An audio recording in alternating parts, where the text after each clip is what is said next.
I am going to delete my Anki deck completely, right here, right now. All right, let's start this video off with a bang, and then I'll go into my reasoning and what I've discovered over the last few weeks as I've continued with my Japanese study. So here's my deck. Total of 10,605 words. This is how many reviews I've done in the last month. 3 months, you can see this huge gap. Hitting the end of that milestone kind of triggered my burnout, I think. So because I've completely changed my method, here's my deck. 6,071 words due. Am I gonna go through those reps? Hell no. Let's delete it. It's gone. Let's sync it up.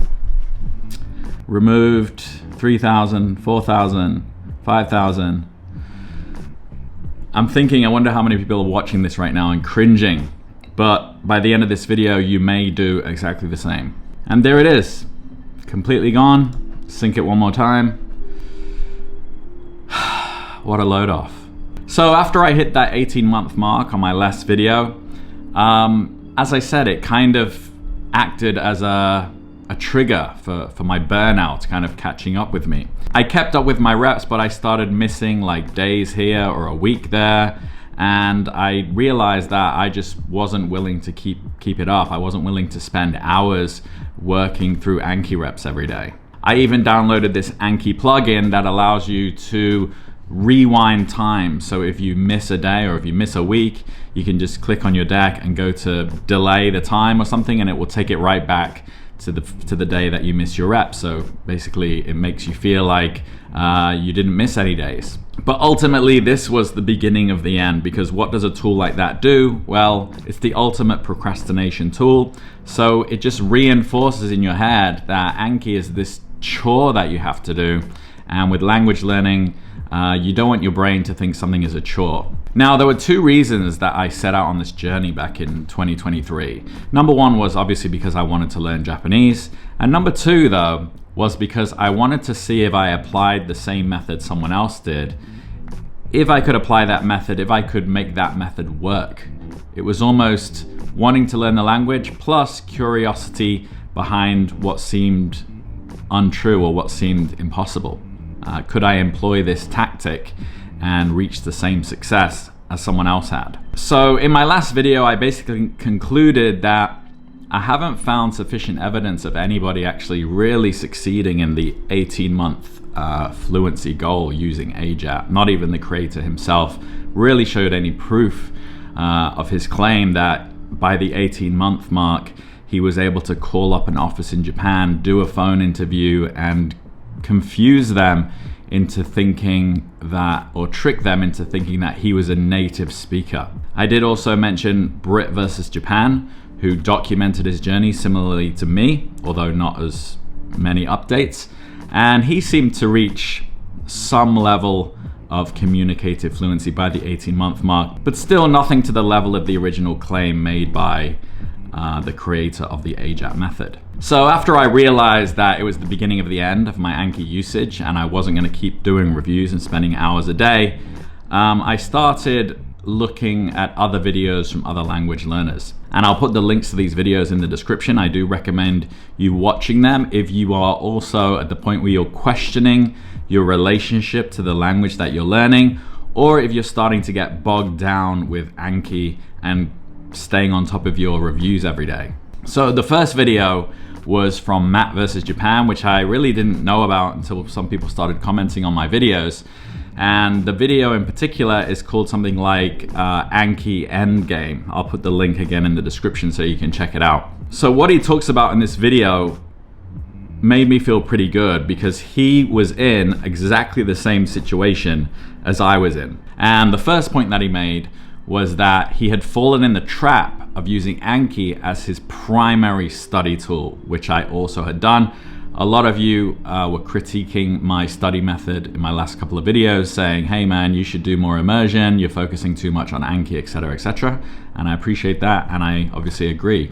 The second point Matt made was he had fallen for the fallacy that if vocabulary wasn't saved into Anki, he he wasn't remembering it. I was also doing this. And the third point was basically spending too much time focusing on Anki as the main study tool instead of engaging with the language and having fun and engaging experiences with the language. So the second video I think you should watch was by Steve Kaufman, the creator of LingQ.com and well-known polyglot, 20-something languages.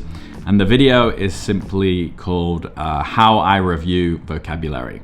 And there was one point that he made in this video that really stuck out for me, and it just really changed everything.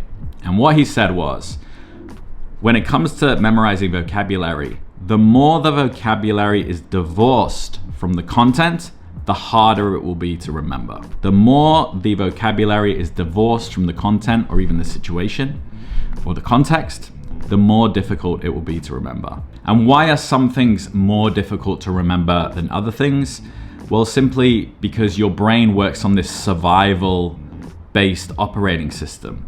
Your brain remembers things that it deems important, and it forgets things that it doesn't deem as important. And that can be important for life, but it can also be what it deems important in any given situation. So if you're reading and immersed in a piece of content that is about cats, and you don't know the word for cat, your brain is going to be thinking, well, how do I say that? How do I say cat? This is important to me now. And so if you look up the word in that moment, your brain is thinking, oh, this is important. I really need this information. It's more likely to retain it. If you're reviewing words in Anki from content that you saw a month ago, if you watched an anime a month ago, and then you added, 100 words from that day, and now your new cards have only caught up now, a month later, and you're reviewing it, your brain has probably forgotten the show. Now you're just looking at a word and trying to remember it. So it's divorced from the content. It's divorced from the situation you were in when that word came up. So this is something that I was doing 100%. I was sitting down and watching episodes of anime and saving maybe 50 to 70 words an episode every single day.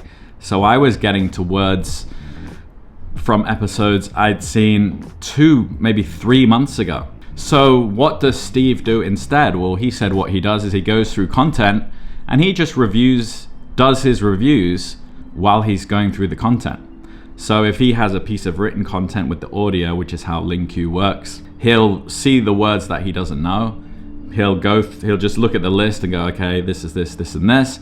He won't cram, he won't care what sticks, and then he'll just go through the content.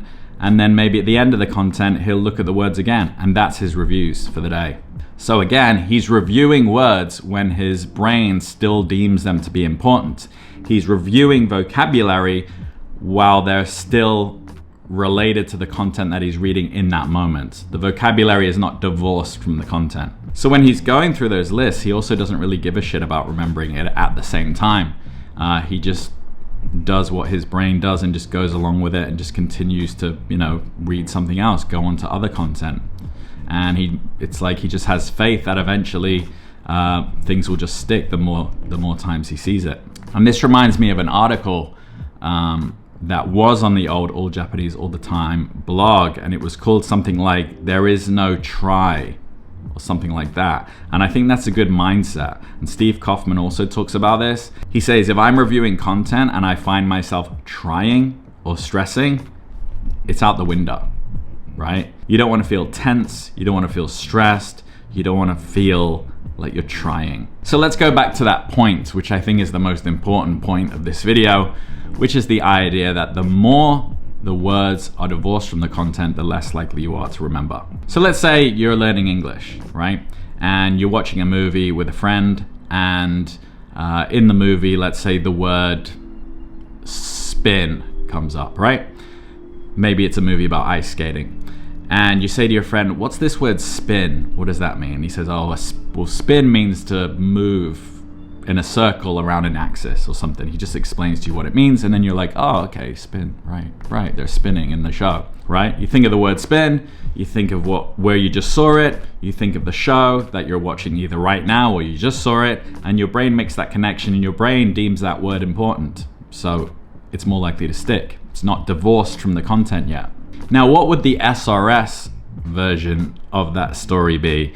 Or, you know, if you're saving many words, or, you know, mass saving, bulk saving words into an Anki deck, like, you know, 1,000 words from a show or something. So you're not going to get to those, you're not going to get to the 1,000th word until 3 months from now, potentially. What does that look like? Well, that would be like you're watching the same show with your friend and the word spin comes up and you say to him, hey man, I don't know what that word means, but in 2 months, can you just make a note? In 2 months, I want you to give me a phone call and just tell me what that word means. Tell me what spin means. Can you promise to do that? And your friend is like, okay, sure. Yeah, I'll make a note of that. Now imagine this situation happens for real, because this is for real what you're doing with Anki. In 2 months' time, you are cooking dinner, the phone rings, and your friend's on the other line and he says, hey man, I just got the alert from my calendar. You told me 2 months ago to call you up and tell you what the word spin means. And it means to turn around an axis. You'd be like, okay, it's not important right now. I'm trying to make mashed potatoes. Now I was thinking about when I was studying Chinese, and I used Anki in a completely different way. I used Lingq more. And what I did was, my routine was different. This time with learning Japanese, I saved, you know, a whole bunch of words at one time. So my deck was essentially a big long list of divorced vocabulary from content that I'd seen. When I was studying Chinese, what I would do is I would look at content in the morning and I would save 20 words and then stop completely what I was doing when I saved 20 words. Because I probably just didn't like the process of doing that. So I thought, I'm going to save 20 words and then that's it. And then I'd review those 20 words that day. The next morning, I would do the same thing. I would read the content, save another 20, and then I'd go to work. And then after work, I would do my reps and then I'd see them. So slightly better.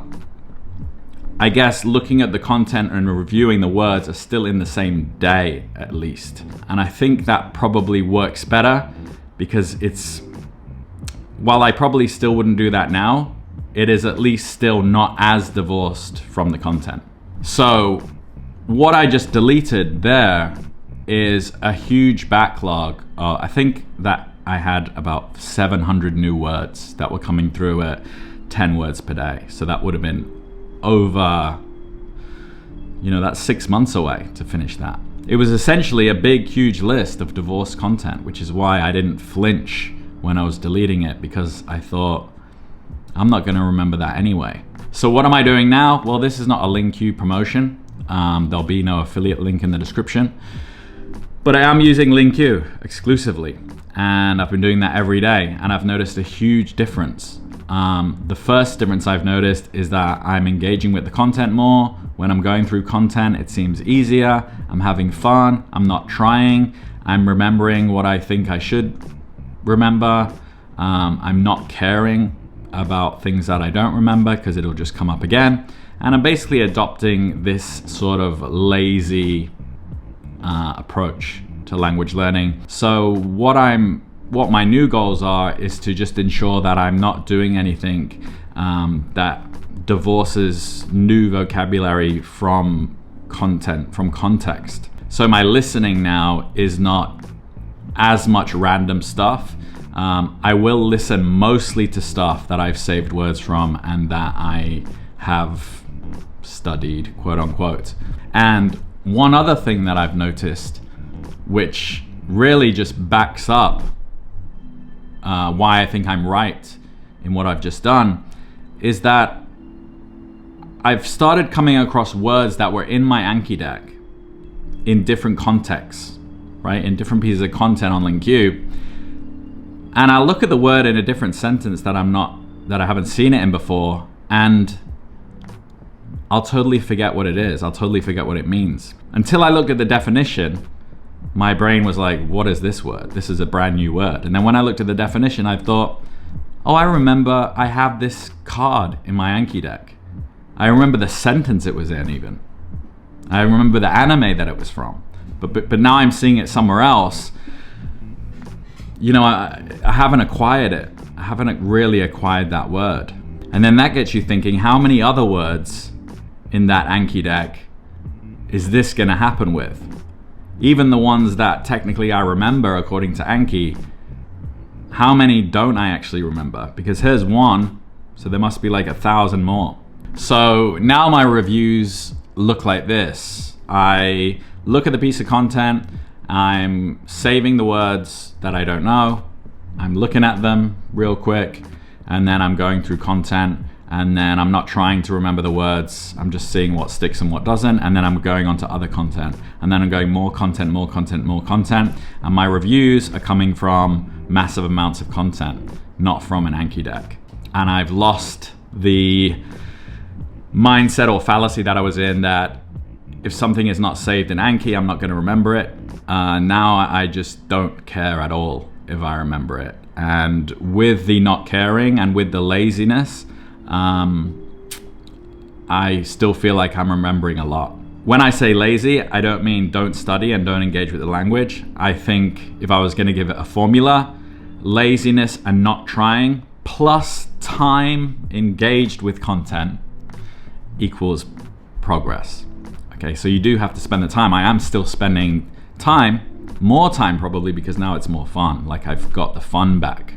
Now, you may have seen that I do still have 2 decks there in my Anki deck. These I'm just gonna finish because these are from JLabs, JapaneseLikeABreeze.com. I'm going through these as like a supplementary. See, it's like less than 100 words.